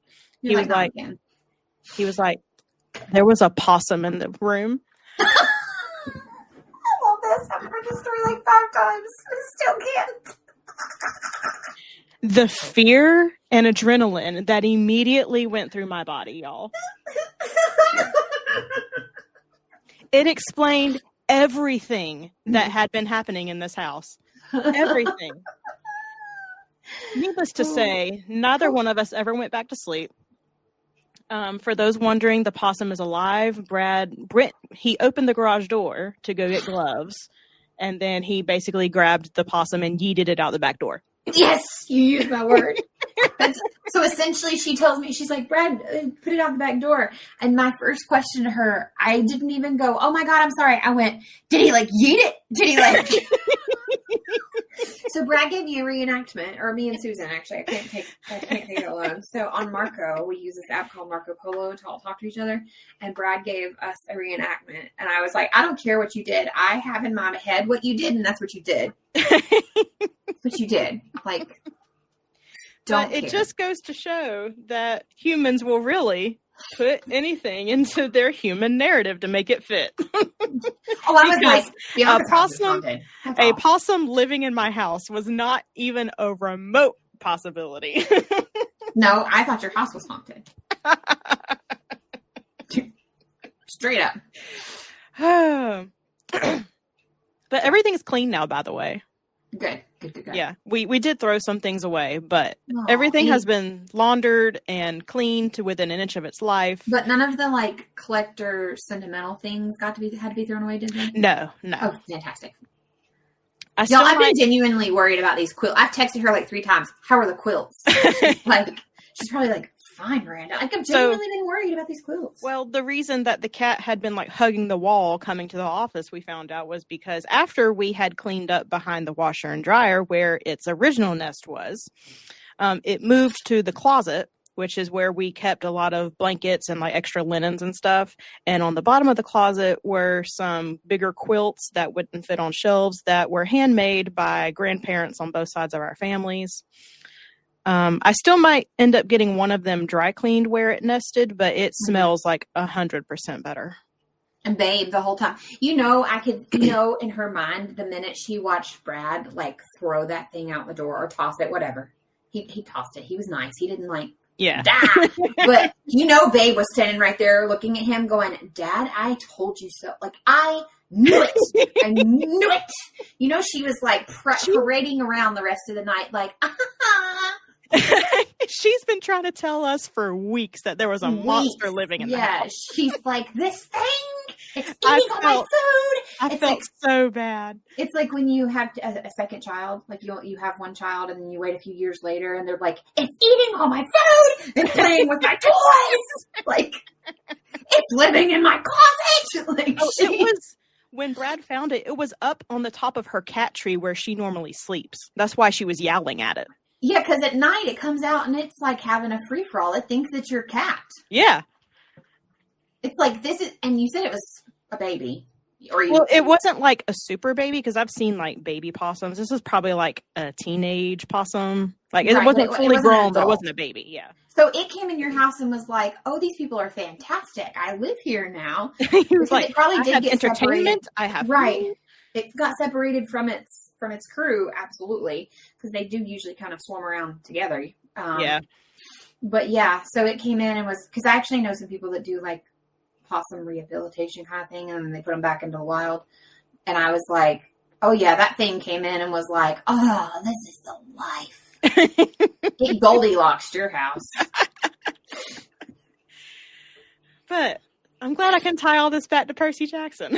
I mean, it fits. It works. We weren't going on a tangent. It made sense this time.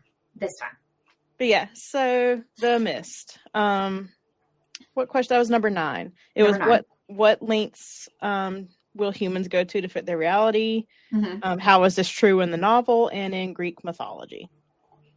So I think we just covered all that. Yeah. I mean, I think if you want to talk about how how it plays into Greek mythology, it would be like thunder. That's just Zeus throwing lightning bolts. Like the Greeks would be like, it's just Zeus. Earthquakes, that's just Poseidon striking the ground with his trident. The different seasons, well, that's Demeter's grief with Persephone and, in the underworld. And, kind of humans have basically, like you said, always have this tendency to kind of reshape reality into something that they can understand. I mean, think about the people that believe in, ghosts and the paranormal and the ones that don't, but maybe they're like, well, yeah, I kind of experienced something, but like, I didn't think it was real, and that's a different discussion that could go different ways, but it's kind of that thing of like, well, maybe I saw something, maybe I didn't, Yeah. Maybe you got a possum, maybe you don't. And I'll let you choose the last question to discuss. Oh, that's a good one. So I'm going to go parental, and this could be deep, a little deep, depends. So on number 11, it talks about him meeting his father, right? When Percy meets his father, Poseidon seems distant and very hard to read. And Percy says that he's actually glad about this. He says, this is a quote, "If he tried to apologize or told me he loved me or even smiled, that would have felt fake, like a human dad, making some lame excuse for not being around." So the question here is, do you agree with Percy? Because I think this is such an important moment for Percy and his character, and again, like the view of his family, because we know how he views his mother.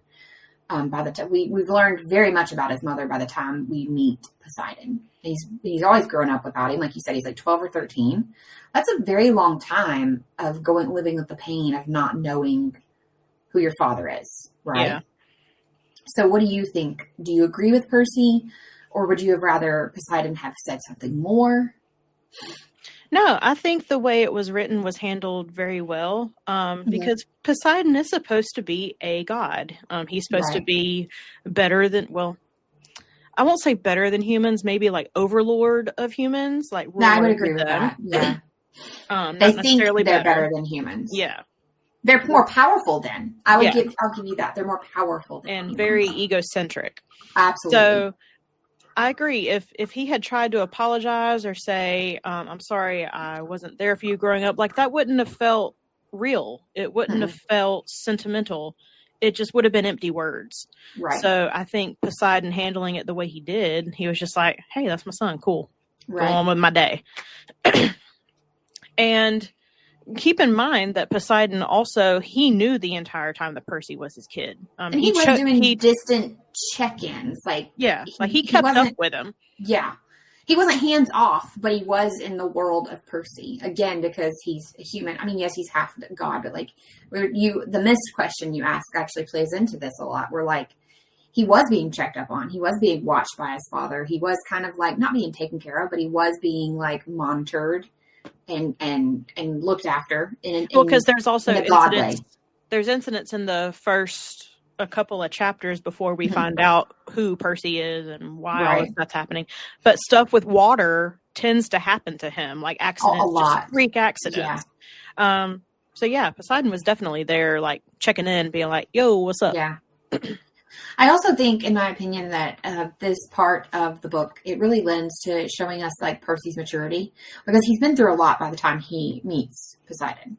Like he learns that Poseidon is his father earlier in the book, but he doesn't meet him until later.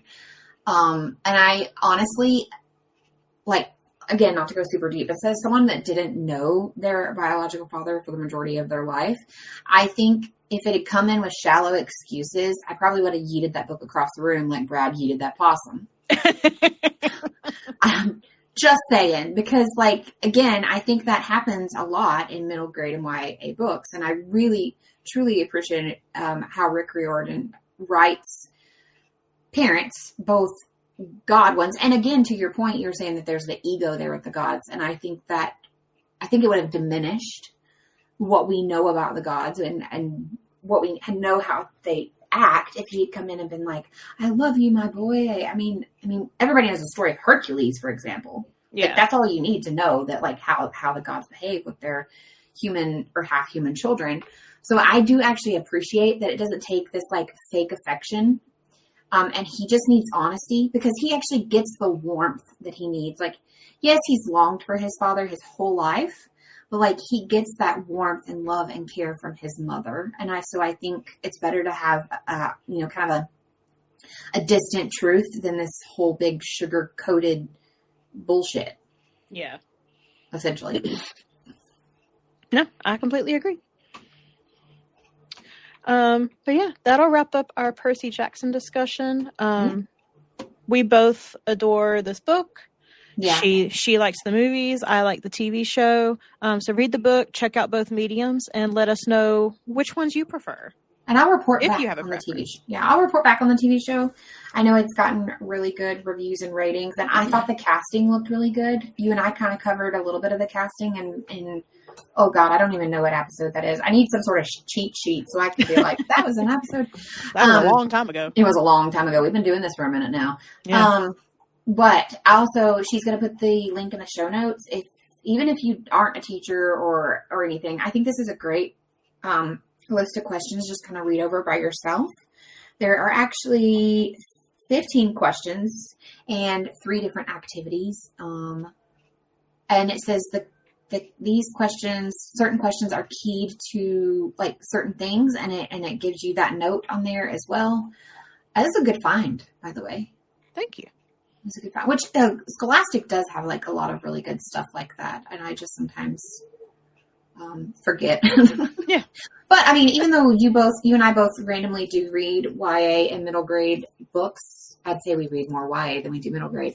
I think middle grade books actually have a lot of discussions out there because of the age range that they cover, and because they can be used in schooling, whether it be public, homeschool, whatever. Yeah. So, do you have any recent reads or acquisitions you want to talk about? Oh boy, do I. Oh my goodness. I have been a busy little bee. So how many did you end up reading last month? I have it somewhere on my... Last month I read 6. Let me double check that. Quick check-in. Where are you on your goal? I am on book... Let me double check myself before I misspeak. I'm on book 47. Nice. Of 52. So I'm projected to meet my goal next month or early November. And which app are you using mainly this year? I'm using 3. I'm using, what's this called? Fable and Literal and Goodreads. I'm also using Fable, and I am using Goodreads still. And 2 reasons why I stayed on Goodreads. 1, there are books that are not on Fable yet, and you have to fill out a form. And I've had to do that several times lately. So my number on Goodreads is more accurate, although I had to go in and remove some. I wasn't cheating here, but Jerry and I share a Kindle Unlimited. And I didn't know that every time he was finishing a book, it was adding it to my list on Goodreads. And the other day I looked at the number and I was like, I know I know my number is off from Fable, but I know it is not that far off. And I had like 4 books of his. So I was like, oh, okay. So I took them off. So my goal this year was 80, and I'm currently, according to Goodreads, at You're at 75. I'm at 75. And I'm at 60 on Fable. And that's because there's just some of them aren't on Fable.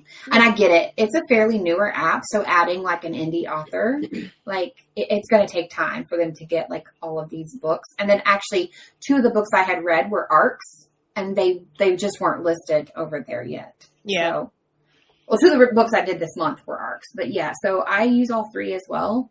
And the other reason I still use Goodreads is because I've heard from a lot of indie authors that they really, really rely on this. This is how they get reviews on Goodreads from readers. Is how they could potentially get picked up to be a traditionally published author. So I'm like, that makes sense. Okay. I didn't know that because I was, you and I were about to be like, see it, Goodreads. And I was like, okay, maybe not. But yeah, so last month in August, I read 6 books. I won't go over them all, but I will mention at least one of them because you've also read it and you really liked it as well, was Listen for the Lie by Amy Tintera. So good. I picked it up when you raved about it on the last episode. I got it on Libby. I thoroughly enjoyed it. It was really good. I did not do the audiobook like you suggested. I'm sorry. I just can't. I know you can't, but I will say I still enjoyed the physical book or ebook, I guess. Yeah. And then I went on a shopping spree of books for some reason because I have no self-control. Well, what's weird is I am on this ban, this book buying ban. I have to be, right? And normally you're the one that's like, no, you have usually very good book control and I don't. And so I'm like, what in the Miranda is happening to Bianca? Is it because I can't right now? You're like, I'll do it for you. So your energy must have transported over the Atlantic to me. Sorry. But I will mention some of the ones that I have purchased. This one I went ahead and read because I was just so excited about it. It's The Otherwhere Post by Emily J. Taylor. Mm-hmm. I look at it as kind of Harry Potter-esque for young adults. It's not necessarily for children. If Goodreads will bring it up, I will give you a quick synopsis. It was just published in February of this year. Okay. 7 years ago, Maeve lost her world, her father, and even her name. Desperate to escape the stain of her father's crime, she lives under a fake name, never staying in one place long enough to put down roots. Then one day, she receives a mysterious letter with 4 impossible words. Your father was innocent. To uncover the truth, she has to pose as an apprentice for the Otherwhere Post, and it's where she'll be trained in the art of scriptomancy, the dangerous magic that allows couriers to enchant letters and deliver them to other worlds. And her father used to be a scriptomancer, so she goes basically to scriptomancy college. Did she know her father used to be a scriptomancer? Yes. Oh, okay. Yes. But it's all very secretive and magical, and it gave Harry Potter vibes with just the academic setting and everything. I gave it 4 stars on Goodreads. I think I gave it 4.5 on Fable. I loved it. You said academic Harry Potter in one of our chat threads, and I was like, okay, adding it to the list. Yep. Great. It's good for me. And it does have a sub romance plot. That's kind of what didn't give it a 5 for me, because the romance felt very forced to me. To me, they just seemed like friends. I didn't get the whole romance vibe, but it's whatever. It was not a part of the main story at all. Yeah. I don't like it. It felt forced to me. Maybe someone else feels differently, but still 4.5 stars. Spectacular. I loved it. I would reread it. Let's see. I picked up This Savage Song and Our Dark Duet. It's a duology by V.E. Schwab. I picked up Six of Crows and Crooked Kingdom by Leigh Bardugo. I got Say You'll Remember Me by Abby Jimenez. Skipshock by Caroline O'Donoghue. I was going to read the synopsis for that. The cover of this book is fantastic, y'all. Let's see. Margot is a troubled schoolgirl. After the death of her father, she's on her way to boarding school in a new city. Moon is a salesman. He makes his living traveling through a series of interconnected worlds on a network of barely used train lines. They never should have met, but when Margot suddenly appears on Moon's train, their fates become inextricably linked. If Margot wants to survive, she has to pass as a traveling salesman too, except it's not that easy. Right. And it's a gorgeous, gorgeous cover. Let's see. I also picked up Stranger Skies by Pascale Lacelle. I think this is the... Oh, what is it? Hold on. This is the sequel to... I will pull it up. I see the image in my head. I don't know why. Curious Tides. That was the first book. Stranger Skies is the second book. And then the third book should be coming out next year, called Infinite Shores. And then, let's see. I picked up The Woman in Suite 11, which is a follow-up to Woman in Cabin 10 by Ruth Ware. The Woman in Suite 11 has these glorious sprayed edges. The cover is immaculate. I also love Ruth Ware. And then the last one I will mention is The Listeners by Maggie Stiefvater. Mm-hmm. This is Maggie's first adult debut novel, and this is about someone who lives in the Appalachian Mountains during World War II. Ooh. And she is basically forced by the government to house Nazis and spy on them. Oh, I'm into that. One of my favorite books last year was about taking them out. Yep. And this was also a newly published book. It came out in June of this year. Okay, what's the title on that one? I'm about to add it to my list. The Listeners. The Listeners. here for it. Yeah. Okay. Those were my purchases. My recent reads that I want to mention. All of those are in the show notes, by the way. Come on, Goodreads, work with me. Because I know I read some other ones that I wanted to mention. Oh, First Time Caller by B.K. Borison. This was... I think I may have mentioned this last episode now that I think about it. But I'm going to talk about it again. But if you are a huge fan of Sleepless in Seattle, like I am, I absolutely love that movie. This is the perfect book for you. It has the same kind of premise. This is the romance Bianca does like. Yeah. Which this does have a couple of Bianca no-no scenes. Does it? I didn't think it did. One of them came out of absolutely nowhere. Was it at least done in a manner where you were like, oh, okay, and just skimmed, like, I know you skimmed past it. Or was it literally like, oh, we didn't need that? No, I understood it for context, but I was not expecting it. And our friend Kelly had read this a couple months ago. I yelled at her because she did not tell me. Did. I have proof. She was like, Kelly, you didn't tell me. And Kelly was like, my bad. But the premise is that this woman's kid calls into this radio show and is like, hey, my mom's lonely. And it's basically a gender swap Sleepless in Seattle. So yeah, I really loved it. It was really good. I think I gave it 4 stars. I didn't give it 5 because, like I said, that one scene just like took me out. Listen, one scene is all it takes for me to be like, no. But it was really cute. I will read another BK Borison book. She has another one coming out soon-ish. Let me pull it up. View book. Give me the author. BK Borison. No, I don't want to buy it on Amazon. Stupid ads. I know, I hate when I'm like, I just want to pull the book up. Oh, it's not titled yet. Okay. Oh, okay. It is. And now back to you. It is coming out. Oh, it just says 2026. Doesn't say when. Okay. Oh, February. There we go. Woo! I don't have to wait too long. Nice. And what about you? I know you're on a book buying ban. I am on a book buying ban. But what are some recent reads that you want to talk about? Well, I would be lying if I didn't say didn't have acquisitions. However, they were in the audio form. Okay, that counts. I used my audiobook credits, and technically that counts as buying a book. So, I mean, like, you know. So, where did it go? Why are you doing this? So I did go ahead and get the rest of the Matt Dinniman Dungeon Crawler Carl books. If you were tired of me talking about these, well, too bad, because I am not done. I'm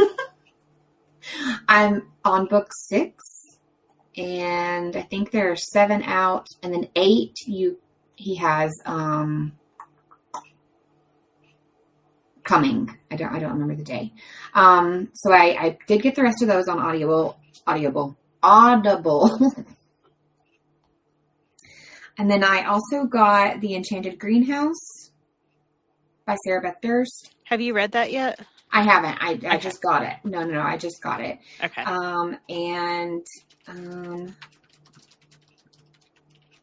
The cover of that book is also gorgeous. It is. And then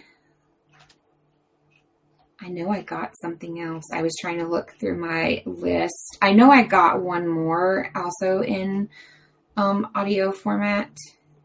It is not popping up for me. Okay, well, I can't find it. But I did also get, they had like a boxed set sale kind of thing on Audible, and they had it for one of the cozy mystery sets that I want to read. Because what I love about when they put those on there is a lot of time they'll do like book 1 through 3 as one credit instead of like using a credit for each one. Yeah. So I love when they combine them, and that's what I had gotten. So if it pops up before, oh, there we go. It's called Hallow Haven Cozy Mysteries. And it's just, I know they all have different names. I'm not going to do that to Bianca. It's just books 1 through 3 of this set. Okay. I don't remember how many books there are. There's like 15 books in total. But I used 1 credit to get 1 through 3. Because if I like them, then okay, I'll keep going. Because they apparently do this for, like, you can use 1 credit to get 4, 5, 6. So I'm going to do them that way. So that's what I got. Now, as far as what I've read, let me pull up I actually have them. If you want to see all of what Bianca and I read, you can either go to our Instagram or our TikTok. Both are available to show you what we read last month. With our star ratings. Yes, with the star ratings. I'm glad I didn't remember when we started doing that, but we started doing that a while ago, and I've really liked it. So I won't talk about Dungeon Crawler Carl anymore because you can just come follow me on TikTok and watch me make all the videos in the world about them. But I will talk about 2 arcs that I got, and then I will briefly mention I found another Salem Witch Trials book, which is obviously, it's not a fiction, it's historical. And it's like Salem Witch Trials, a day-by-day account. It's got a really long title. So all you have to do is put Salem Witch Trials, and I'll give you her name here. Give me just a second. I lost my little thing.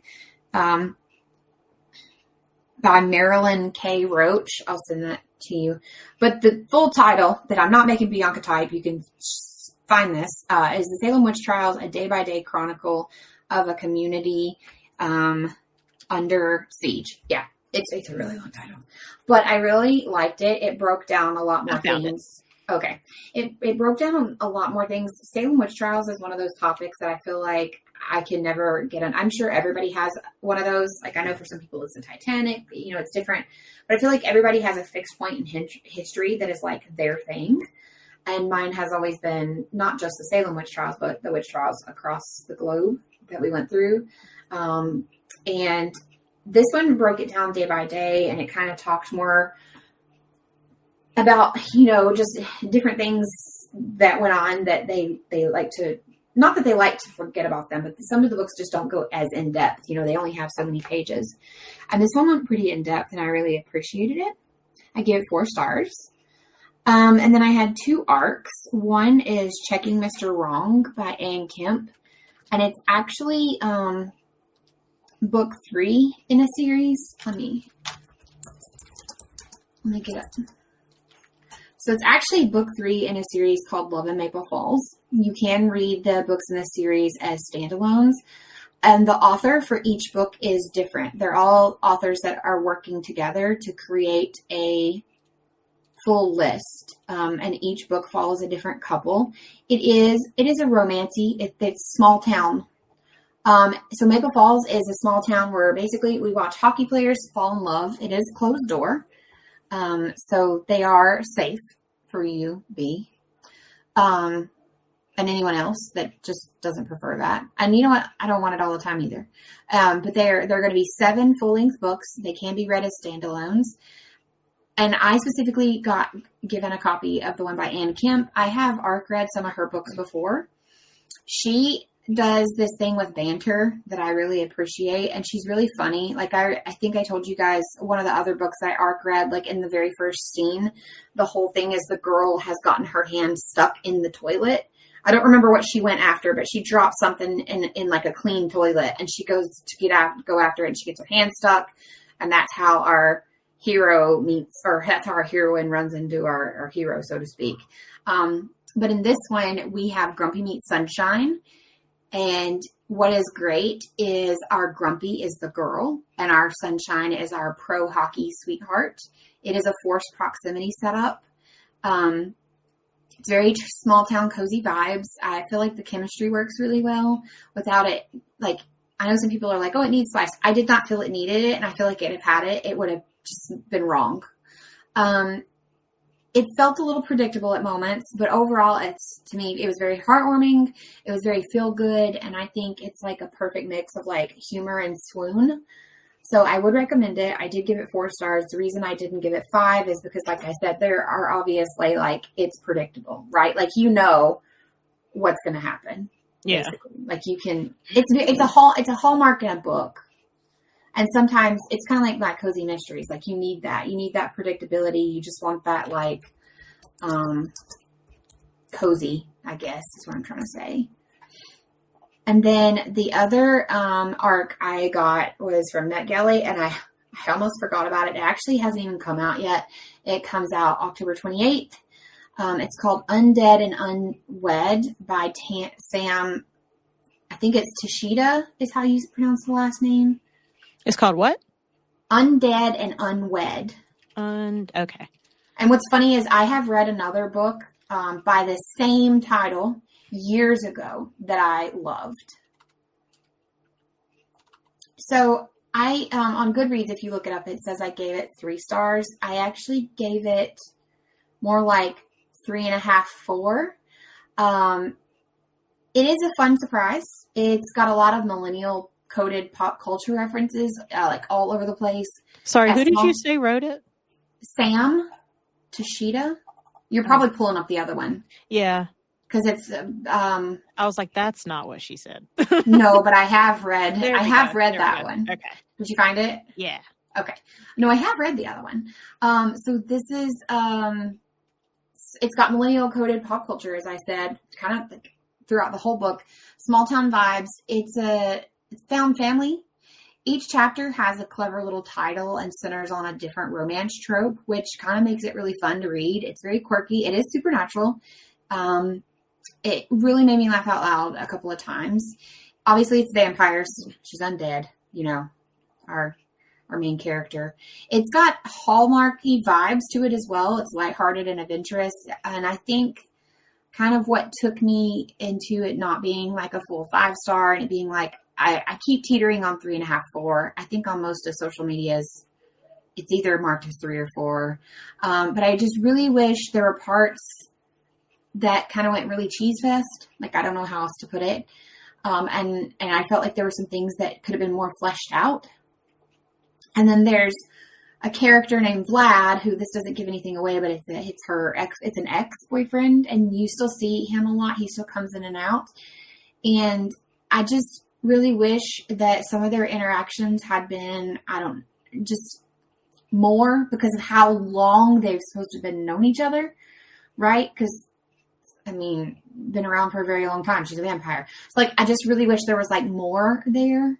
And that doesn't spoil anything. But like I said, it comes out October 28th. I would recommend it. It has a 3.23 on Goodreads. So I would say it doesn't have, the best rating. But I didn't hate it. It was enjoyable. It was fun. Some people, I was reading other reviews, they didn't like all the pop culture references. I like it as long as it doesn't take me out of the story. And I thought it worked really well. So I would recommend. I've never read anything else from this author before. She apparently does have a decent list of books. 1, 2, 3, 4, 5. So this is book number 5 from her. And this is my first introduction to her. And I would read something else that she, another one of her works. But to me, it was vampires. Her last name is pronounced Cheetah. Cheetah. Okay.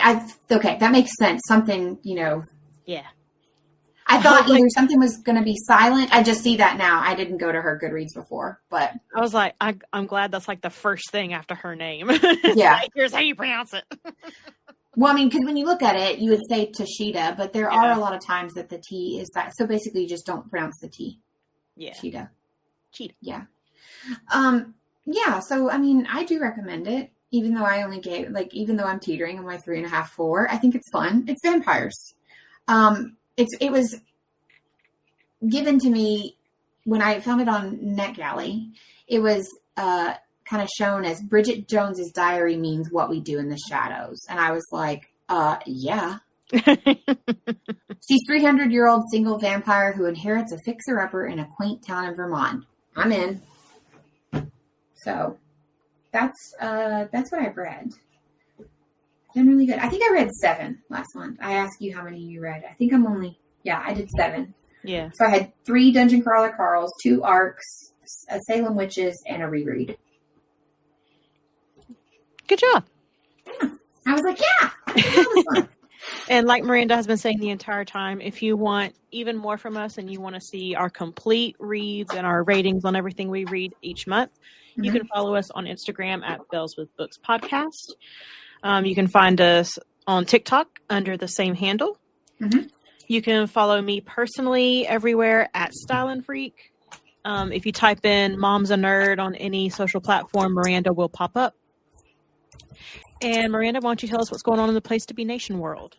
As always, you can come join the Place to Be Facebook group where they have discussions on all kinds of different topics because the multiple feeds that are part of this cover a plethora of things. We do have the YouTube for, of course, here at Bells. We have our own YouTube now that I am working on getting all the back catalog listed on. We also have one for Place to Be Nation Pop where everything back catalog and current is also being uploaded. That includes any of the other shows that I am a part of or have been a part of in the past. They are there.